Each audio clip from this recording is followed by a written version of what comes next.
What's up, everybody? My name is Jordan Pavlison. Thank you for tuning in today. I'm going to be speaking about a topic that is very near and dear to my heart. Growing up and playing the offensive line position for the majority of my life, I wanted to focus this talk here on offensive line mindset. It's not really a new talk for me. I've given this to all of the offensive lines I've coached in the past, both at the high school and college levels, but it's really just focusing on that mindset of the offensive lineman that we want them to have in preparing for life in the trenches. And it draws on historical examples from the Spartans of ancient Greece to modern offensive line play. So I just wanted to, once again, this isn't like a prescriptive or nothing. It's just a cool analogy. I like to teach. I'm a history nerd. So if you guys get anything out of it, even if it's just a cool correlation of the two, between looking at some of the stuff here that the Spartans used to do back in the day and how we actually operate today as an offensive line, I really just hope you guys can get something out of it. And yeah, and you guys enjoy this talk and it adds some positives for you guys. So I'm going to start off here quickly just talking about myself first, get that over with, a little bit about my background, and then dive straight in. So first off here, let's get into who is Coach Pav. So I was born and raised in Southern California. I'm going to be very quick talking about myself. I don't like doing this, but born and raised Southern California. Went to college in Southern California as well. I played Division III football at Chapman University. Was fortunate to play with a great group of guys and coaches, and earned all region honors my senior year, which then led an agent saw I got my film and I got an opportunity to play fullback in the Arena Football League. I was a sawed-off lineman, so it was a kind of easy transition, and it ended up being real fun. I played professional arena football for a couple of years, and then I ended up starting to coach high school football during that time. Uh, Back home in Southern California during my off season. So as you can see here, diving into my coaching experience, I started out at Canyon High School back in 2013. Then you kind of see I had a break in between there. I was in the Marine Corps active duty for a period there, and then I got to my first job there at the University of San Diego. Got to go volunteer for my old O line coach, who was the O line coach at San Diego. Just check it out, kind of see how things are going when I was still in the Marine Corps and realized, wow, you guys get paid for this and you can make this a career. This is unreal. So knew when I got out of the Marine Corps, it was a real option for me. Then transitioned into coaching at the college, the FCS level at Elon, and then the FBS level with the ULM before then. And I was coaching offensive line all through this whole time before the Michigan Panthers. I received a call from them and to join the USFL to go be the running backs coach out there, which was a blessing. I mean, getting to work with the running backs and then being now able to tie in both worlds along with the tight ends. I got to coach the tight ends at both Orange Lutheran High School and this past fall at Claremont, which we'll talk about here in a second. But I got to go. Basically, I was real busy. I was coaching in the spring season in the UFL and the USFL, and then I come back home and coach high school ball in the fall. I got to go work at my old high school, Orange Lutheran High School, which was a blessing to work with some of my old buddies that I played with, and then also got an opportunity, obviously, to coach with. And we were nationally ranked. I think since 2023, we've been nationally ranked. And then from that, I actually this last fall, after our UFL season, I got an opportunity to go coach for the Claremont Mud Scripts down in the Sky Division III program that's actually in the same conference that I went to at Chapman. So, and I got to coach the O line there. That was awesome. And then I also coached the tight end. So that's just a little bit about myself in regards to coaching. What's helped shape me in my coaching career is this. I was fortunate. Um, I got the opportunity to join the Marine Corps as an officer. I served active duty for 5 years. I was a combat engineer officer, served with great men that helped shape me into the man I am today. I had some great mentors that helped basically prepare me for this job now coaching. There's so many parallels that go in from the Marine Corps that I'll hit on here in a second, and the military in general that correlate to the game of football. It's really cool to see, and the experiences uh, from all different walks of life in the Marine Corps, from all different levels that really helped just shape me into the leader I am today. All right, so now we're diving into the good stuff. Not enough of me running my suck about myself. So the O-line mindset, right? I want for you can see up here. I got no better friend, no worse enemy. This is actually the motto of the units that I served with the longest in the Marine Corps. I was a part of First Marine Division for the majority of my time when I was active duty, and it was truly a blessing. But their big slogan is "No better friend, no worse enemy," and I couldn't think of a better thing when I was trying to think of a flag to hang and something for the guys to get buy-in to, and just kind of have a a compass basically to help steer us and navigate the season. I really this one just stuck with me, and I really have seen the guys buy into it as well. But no better friend, no worse enemy. I mean, it kind of says it all right there. As offensive lineman, you're going to be very unselfish, always looking to help and protect others, and I just really like that. So I wanted to share it with you guys during this talk as well.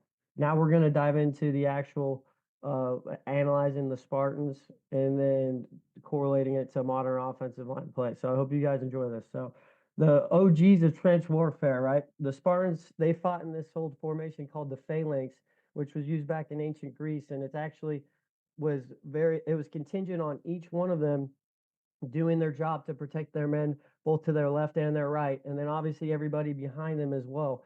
But there's a lot of different parallels that I'm going to dive into here, and it's just really interesting and fascinating to look at how similar these two are. And the History Channel does a much better job of me than doing it, so I got a little brief video here for you guys before we start diving into examining more.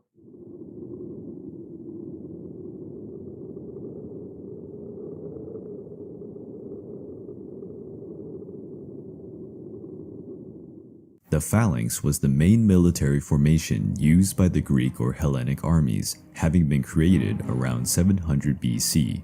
It was regarded as a form of heavy infantry, and its soldiers were known as hoplites.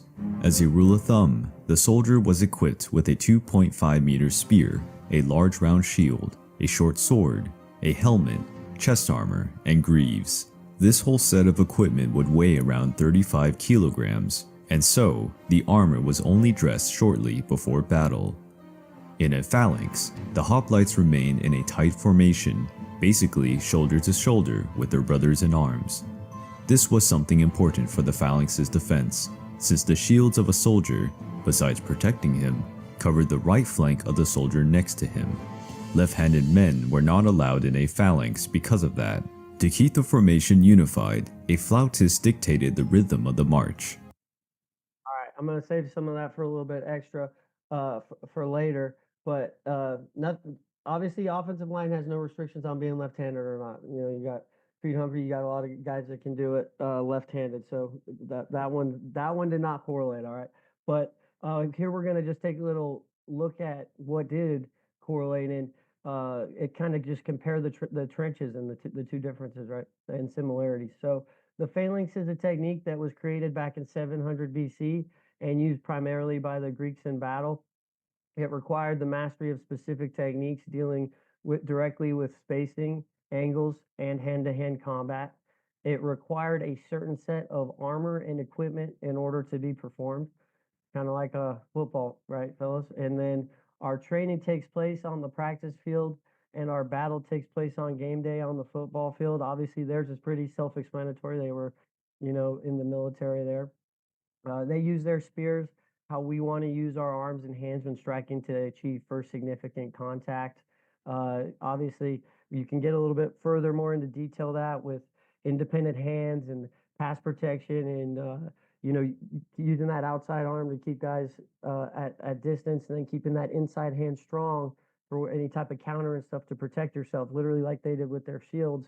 And then the other one is to keep the formation unified. One person, a flautist who's a flute player, directed the phalanx's movement directly behind the formation by dictating the rhythm of the march. So sounds awfully familiar to a quarterback to me there, guys. So I really like that one and thought that was interesting as well. But just kind of in summary here, their goal was obviously as a military to go and their battle was on the battlefield for whatever it was that they were either protecting or contesting. And The goal of our battle on the football field is to execute our assignment every play in the dominant fashion, using the technique required to enable our teammates to succeed in the team to win the game by scoring more points than the opposition. So, obviously, they had slightly different objectives, but all in all, very similar. And the one thing that holds, and some of the main things that hold true here, I got on the bottom is violence is required in order to succeed on the O line. You're literally trying to move a grown man against his will every play, and he's got a job and he's got techniques. He's been coached, but our job is to essentially override those and to do our job. And in order to do that, you've got to use violence, and then you got to approach every day mentally and physically prepared with that in mind. This is a unique position. It's one of the most unique in all sports. I mean, there's guys with a ball playing a game, kind of going around in the background while we're just going, handling business right in front of us. With this guy, he's got his hand down, coming at it, trying to take our lunch. So you've got to be mentally dialed in to know who you're working with, where you're going, uh, what the play is, where the ball's going. And then physically, you've got to be able to handle yourself as well. So a lot goes into this off the field, right? You got to be sharp mentally in your playbook, and then you got to be sharp physically in the weight room, doing all the different things you need to do, focusing on mobility to physically get you there. And yeah, so those are just some of the analogies there that I've got when you kind of just compare the two side by side. So next, now we're diving into. I got this from Justin Fry, O-line coach with the Ohio. He was with Ohio State. Now he's with the Arizona Cardinals in the NFL. But he calls this position here a ramrod position, which I really liked. It's really hard to kind of get some younger O linemen to grasp this position. We want them in the pass pro. They're usually standing too far, straight back, flat, or they're maybe hunched over a little bit too much. So you got to get that fine middle ground, and he calls this the ramrod position. You can see the line there depicting that angle we want. So what I did to kind of correlate, this is from actually another talk that I focus on with pass protection, but I just wanted to show you how tying in the parallels, right? Especially as a teacher, I always like to draw on common similarities. So from Noah and I already talked with these guys about the Spartans and how our mindsets like that. Now I've got an actual analogy I can use to help teach. So planting the spear, that's what this position here is called, is what we say. It's our pass pro posture that we need to use to move around, right? It's got a good definite our body position. We work to get at the spot where the rush starts. And then obviously it's got going into a little bit of technique there, but how we got to get to the spot with the weight slightly inside of the midline of your body, keeping your core tight, all that fun stuff, keeping your elbows tight and having control of your body. So when I say plant the spear, where that comes from is you can see here, I got a really good visual of the Spartans here planting their spear into the ground like they would whenever a cavalry would charge, and that really does a good job of depicting that angle that we want in regards to their body posture and while they're in the pass pro position. And here's an actual another little video example, kind of picking up that explains that a lot better than I probably just did because these guys at the History Channel, they know their stuff. The spear was the phalanx's main weapon, which had an iron spike and a metal latch on the other end. This latch allowed the spear to be stuck in the ground in case of a cavalry attack, and also to keep the weapon properly balanced. In some cases, it could also be used as a bruising weapon, particularly in the case where the spear was broken. The phalanx's wall of spears virtually hampered any form of frontal attack conducted by another infantry division that was not a phalanx as well. This is because they could not hit their opponents without first being stabbed by a spear, and, due to their large shields and heavy armor, attacks with items such as arrows, darts, and stones were barely efficient. So you heard it there. The Spartans were masters of first significant contact, using that spears to control the enemy and keep them at the distance that they wanted them to be at to help make them successful and their brothers successful to their right and to their left. So obviously in the offensive line world, we try to do the same thing, right? Whether it's the run game or the pass game. This one was more focused on the pass game with the plant and the spear talk and whatnot. But and then I left that little piece in there about the arrows and different things hitting the shield. Because guys, if we're locked in as an O line and we're dialed, we're communicating. It's just like the defense can throw whatever they want at us, but whatever exotic pressures, whatever looks they want, all these different simulated pressures they're coming out with. But if we're locked in and we're dialed, and we're communicating and we practice efficiently, we take advantage of our time, and we are have the correct mindset, then we're going to be able to handle all of it. So I just wanted to get into that piece and show you guys a little bit more on that, and give you guys that kind of analogy. I really think that especially the plant, the spear, really does a good job of correlating into pass protection and slowing that defender down when he's rushing us. And then next, I wanted to show you guys a video a little bit more exciting than the History Channel ones. First one, just a little bit brief example from the movie 300, talking about the phalanx a little bit more, and then the second one is actually, now it's you guys' little film review, right? If you can't see it on game day translating, then it's not a good practice, right? So obviously this is a fictional movie, whatever, but the 300 loosely based, whatever. I like to think it as facts. It was a great movie, one of my favorites growing up. If you haven't seen it, you need to check it out. But here's just a little bit of taste of what it is, and seeing the Spartans actually kind of implement some of these techniques. Your father should have taught you how a phalanx works. We fight as a single, impenetrable unit. That is the source of our strength. Each Spartan protects the man to his left, thigh to neck, with his shield. A single weak spot, and the phalanx shatters. Thigh to neck, Ephialtes. This is a great scene about first significant contact right here. Yeah, they got to protect that area called the hot gate. So watch, they dictate the action. Lay down your weapons!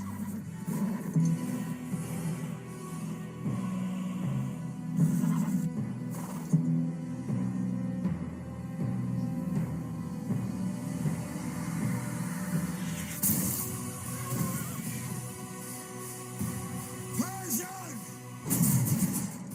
Come and get them!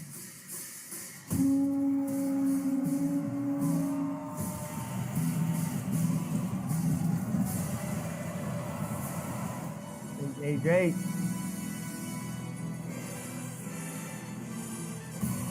Thousands.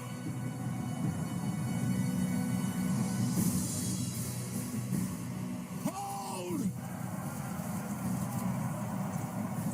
Give them nothing, but take from them everything!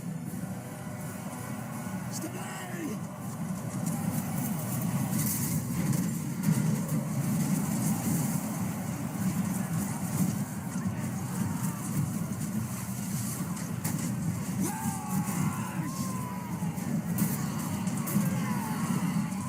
That's the best you can do!